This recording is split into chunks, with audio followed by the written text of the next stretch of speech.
गंगापुर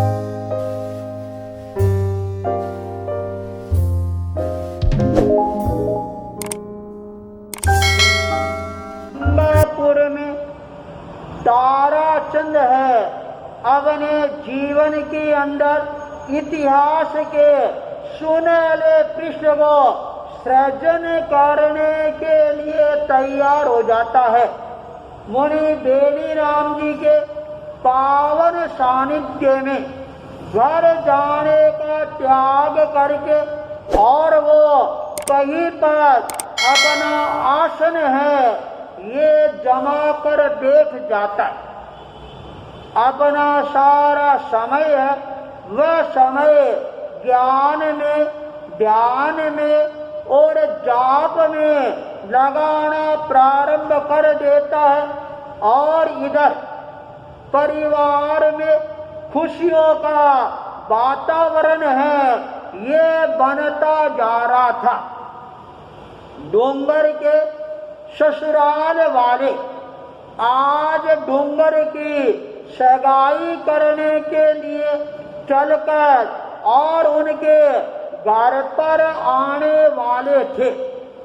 घर में मेहमानों का आगमन होने वाला था, तो डोंगर के परिवार ने उन मेहमानों के लिए आव भगत है ये करने प्रारंभ कर देते हैं। डोंगर का बड़ा भाई, भाभी और माँ ये तीनों मिलकर पूरे दायित्व को सजगता के साथ में आगे बढ़ाना प्रारंभ कर देता है। बाजार से जो सामान लाना था सारा सामान डोंगर का बड़ा भाई है वह लेकर आ जाता है।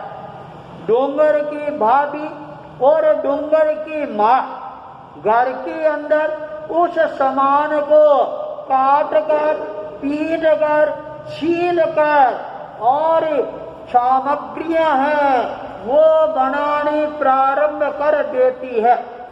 और जब कढ़ाई चढ़ती है, हलवा बनता है और जब सिकता है तो हलवे की सुगंध है चारों तरफ है फैलनी प्रारंभ हो जाती है। अड़ोसियों पड़ोसियों को ये भी पता लग जाता है कि आज ताराचंद का छोटा लड़का डोंगर है और उसकी सगाई हो रही है।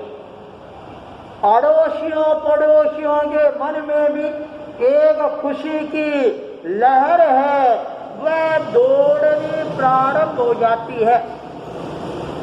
सबसे ज्यादा खुशी है वह होती है डोंगर के भाभी को। और आज उसके जो पैर हैं वो जमीन पर टिकने का नाम नहीं ले रहे। नहा धोकर तैयार होकर अच्छे कपड़े पहनकर, गहने गांठे पहनकर और अड़ोस पड़ोस के अंदर, घरों के अंदर, सब घरों के अंदर ये कहने के लिए चली जाती है कि आज मेरे देवर की सगाई हो रही है, तुम सबको गीत गाने के लिए आना है। अड़ोसी पड़ोसियों की बहनों के मन में भी हलचल पैदा हो जाती है और मन में विचार करें चलो कम से कम गीत का निमंत्रण है वह तो आया। और बहनों को गीत का निमंत्रण मिल जाता है तो उनके कंठों में अपने आप ही खाज चलनी प्रारंभ हो जाती है। समय पर अड़ोस पड़ोस की बहनें हैं वो पहुंच जाती है और मेहमानों का इंतजार है वह इंतजार हो रहा है। देखते देखते मेहमान लोग हैं वो भी अपनी पूरी तैयारी के साथ है वो पहुंचने के अपने कदमों को आगे बढ़ा देती हैं। डूंगर के परिवार में यह सूचना मिल जाती है कि वो लोग आ रही हैं, पर अचानक पूरे परिवार के अंदर एक तरह से उदासी छा जाती है। ताराचंद जी है वो कहीं नजर नहीं आ रही। तत्काल ताराचंद के दोनों पुत्रों ने अपने पिता को खोजना प्रारंभ किया। सारे गंगा नगर की गलियों का, बाजार का चक्कर लगा लेती हैं, पर ताराचंद है वह कहीं पर भी नजर नहीं आ रहा। सबसे ज्यादा डूंगर है वह व्यथित हो जाता है। अरे इस मंगलमय अवसर पर मेरे पिताजी है वो अभी घर को छोड़कर कहाँ गई है। जब मैं बाजार में चक्कर लगा रहा था तो व्यापारियों ने पूछा, अरे डूंगर तेरी तो सगाई होने वाली है और तुम बाजार में घूम रहा है, अरे क्या बात है, क्या हो गया। डूंगर ने कहा, जी मैं अपने पिताजी को खोजने के लिए आया हूँ और पिताजी की दुकान है, ये दुकान भी बंद पड़ी है, मेरे पिताजी है वो कहाँ गए। बाजार वाले व्यापारी ने कहा, डूंगर आज तेरी आंख खुली है क्या? तेरे पिताजी की दुकान है ये खुले हुए 1 महीने का समय हो गया।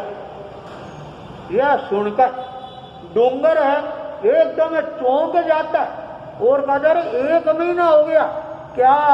मेरे जो पिताजी हैं वो दुकान आए ही नहीं, दुकान को खोला ही नहीं, अरे हमारे को तो पता ही नहीं लगा। अरे मेरे पिताजी है वो है कहाँ? तब दुकानदारों ने कहा, डूंगर तेरा जो बाप है इस गंगापुर में मिलेगा तो केवल एक स्थान पर मिलेगा, वह स्थान है मुनि बेनी राम जी का स्थान।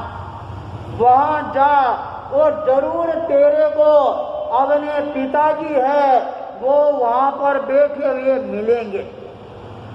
डूंगर है तत्काल वहां से चलकर और बाजार से मुनि बेनी राम जी के स्थान पर पहुंचता है और आगे जाकर देखता है तो पिताजी बिल्कुल दरवाजे के सामने बरामदे में सामायिक करके और ध्यान लगाकर बैठे।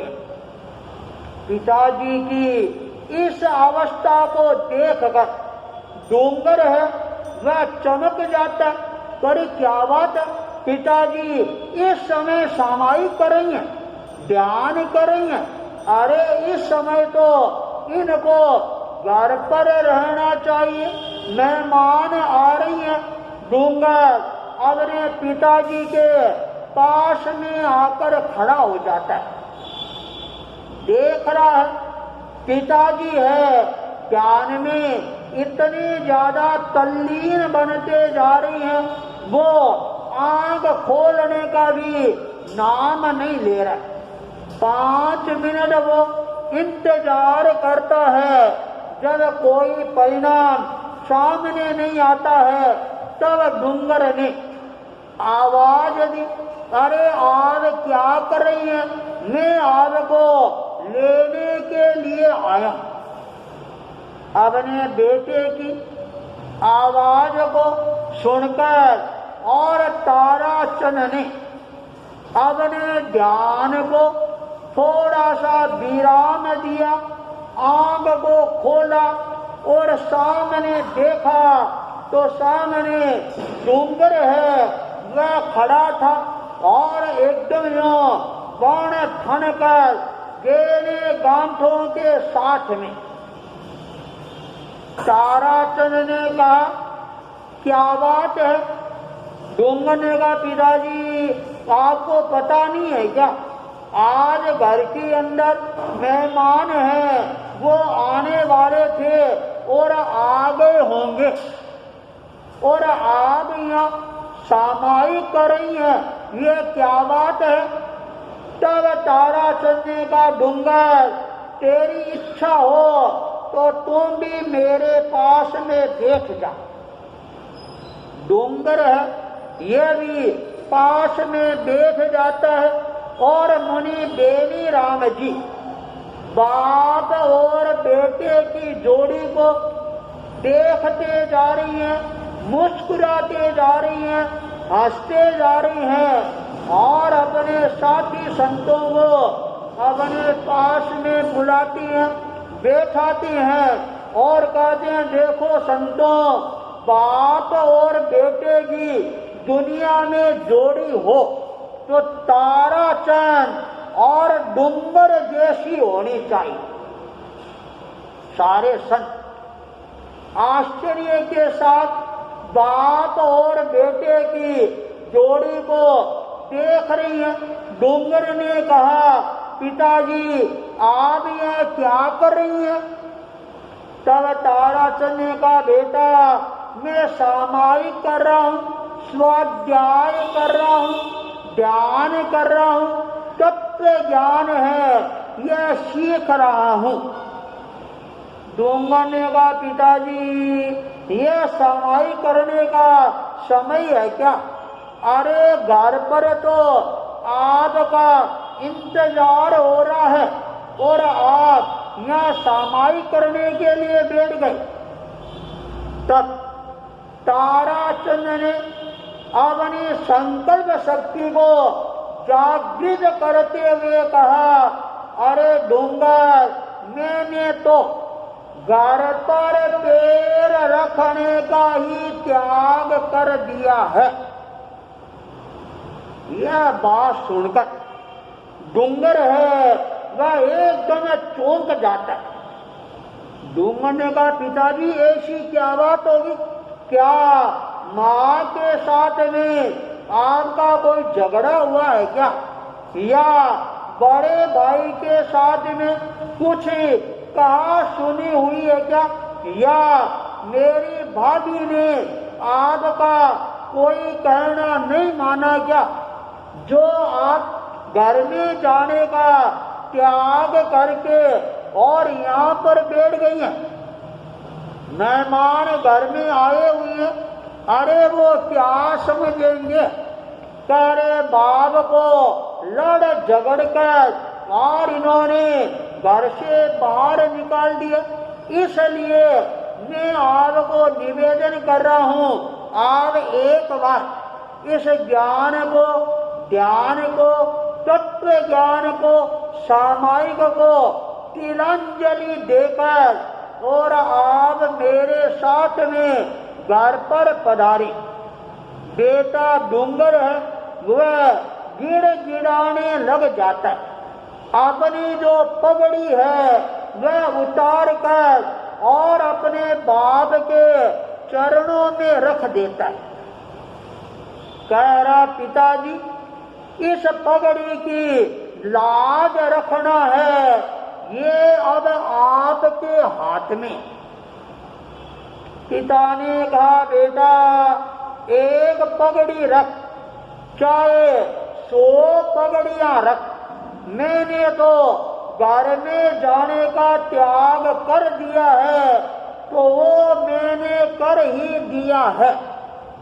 और त्याग करवाने वाले हैं वो सामने महापुरुष मुनि बेनी राम जी विराजमान है, उनके पास में मैंने त्याग किए हैं और उन्होंने मेरे को त्याग क्यों करवाई है, ये तुम उनसे ही पूछ ले।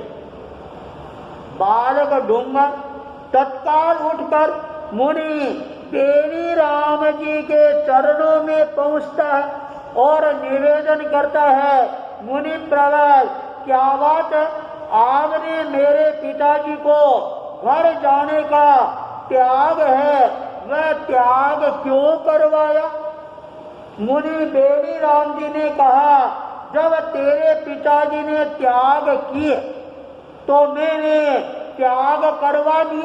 जबरदस्ती है, मैं किसी को त्याग करवाता नहीं। यदि तुम भी त्याग करना चाहे तो तेरे को भी मैं त्याग करवाने के लिए तैयार हूं। यह बात सुनकर डूंगर है वह एकदम यो चौंक जाता, पुनः लौट कर अपने पिताजी की चरण शरण में आता है, विनम्रता के साथ निवेदन करता है, पिताजी मेरी तरफ से कोई गलती हो गई हो तो आप मेरे को क्षमा करें। अरे आपने इतने उत्साह के साथ के अंदर मेरा संबंध है वह निश्चित किया, और आज जब मेरे ससुराल वाले रिश्ता पक्का करने के लिए घर पर आए हैं और आप यहाँ आकर बैठ गए, ये क्या बात है? तब मुनि ताराचंद जी ने अपने बेटे को समझाते हुए कहा, बेटा मैंने तो आज मुनि बेनी राम जी के सामने यह संकल्प कर लिया है, जब तक मुनि बेनी राम जी मेरे को दीक्षा की आज्ञा प्रदान नहीं करवाएंगे तब तक मेरे को यहाँ से उठकर और घर जाने का त्याग है। और मेरे मन में तो वैराग्य की भावना है, ये जागृत हो गई है, और इसलिए मैंने दुकान जाने का त्याग कर दिया, रात्रि भोजन करने का त्याग कर दिया, कच्चे पानी पीने का त्याग कर दिया, दूध, पानी, रोटी और एक सब्जी के अलावा और कुछ भी चीज है वह खाने का त्याग कर दिया है। और आज मैंने मुनि बेनी राम जी के सामने यह संकल्प कर लिया है, जब तक मेरे को दीक्षा की आज्ञा प्रदान नहीं करवाओगे तब तक मेरे को यहाँ से घर जाने का त्याग है। अरे डूंगर, मेरा जो संकल्प बल है वह अटल है, अचल है, अरे हिमालय की तरह मजबूत है। प्रलय काल का तूफान भी आ जाए तो ये मेरे मन को हिलाने वाला, डिगाने वाला नहीं है। मेरा संकल्प है वह मजबूत है, और मेरा संकल्प ही मेरी जीवन रूपी नौका को पार लगाने वाले हैं।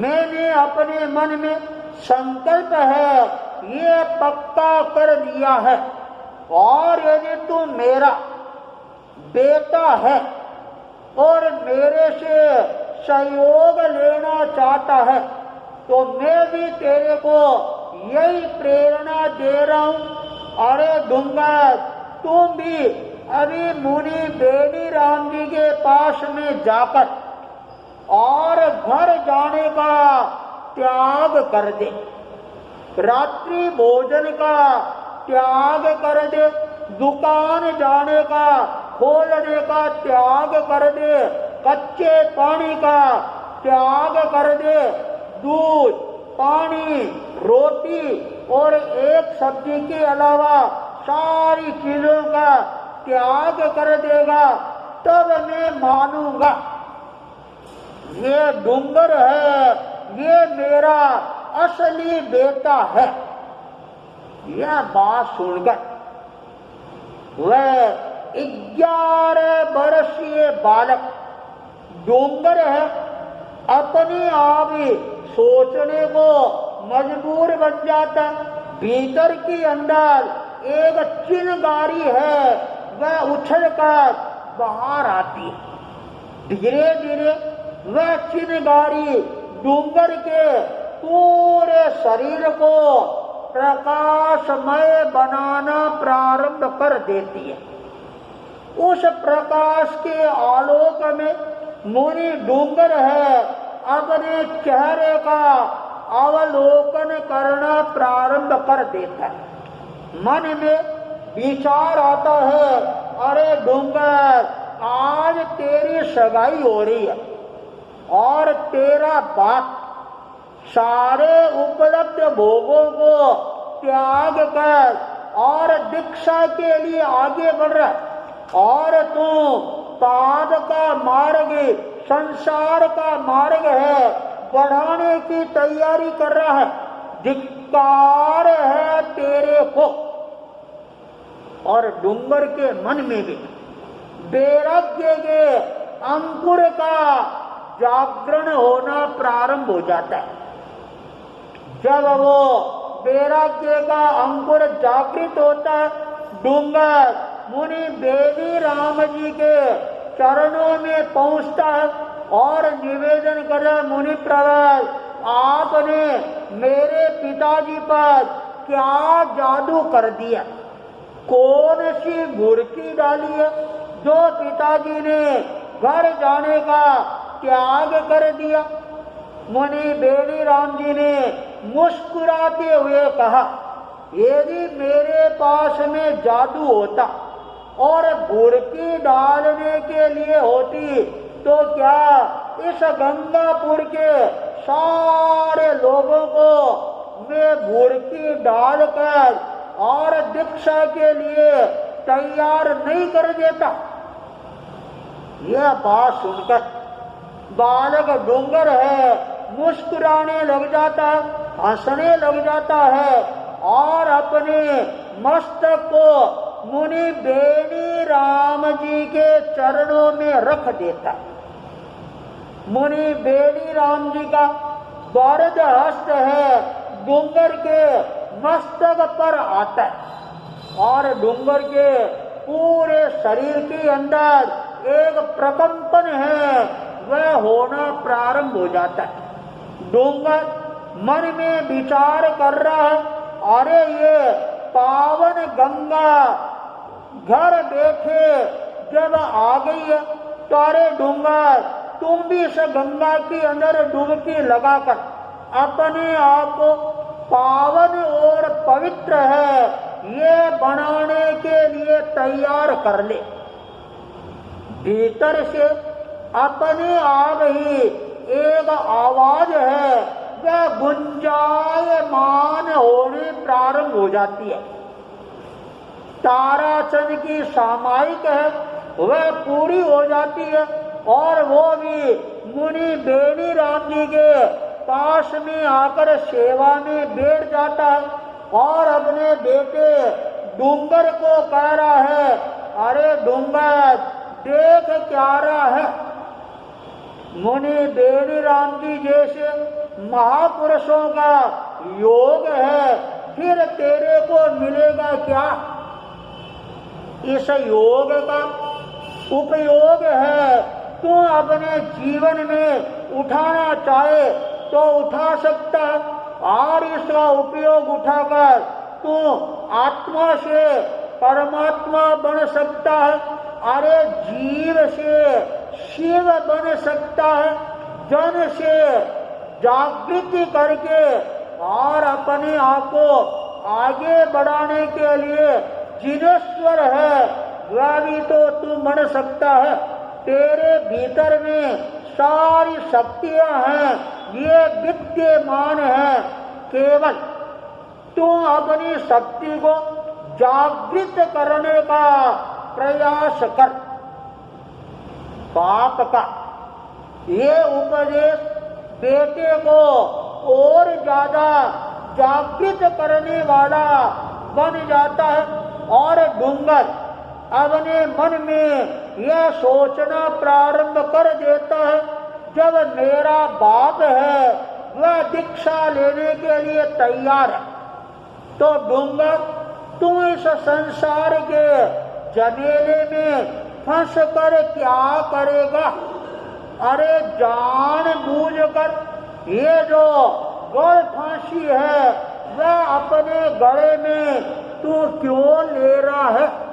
अरे देख, तूने अपने इस शरीर में, अरे इस तेरे जीव ने कितनी बार शादियां कर ली है, कितनी बार संसार के सुखों का उपभोग कर लिया है। क्या तेरे को तृप्ति आई है? कितनी बार खा लिया, क्या फिर भी तृप्ति आई है? अरे देख क्या रहा है, जग जा, उठ जा और कदमों को आगे बढ़ाते। तत्काल डूंगर के फन में वैराग्य का जागरण होता है। तो ऐसा होता है और मुनि बेनी राम जी के चरणों में खड़े होकर और वो कह रहे, मुनि प्रवर, मेरे को जीवन भर व्यापार करने का त्याग करवा दो। रात्रि भोजन व कच्चे पानी पीने का त्याग करवा दो। दूध, पानी, रोटी और सब्जी के अलावा सारे पदार्थों का त्याग करवा दो और मेरे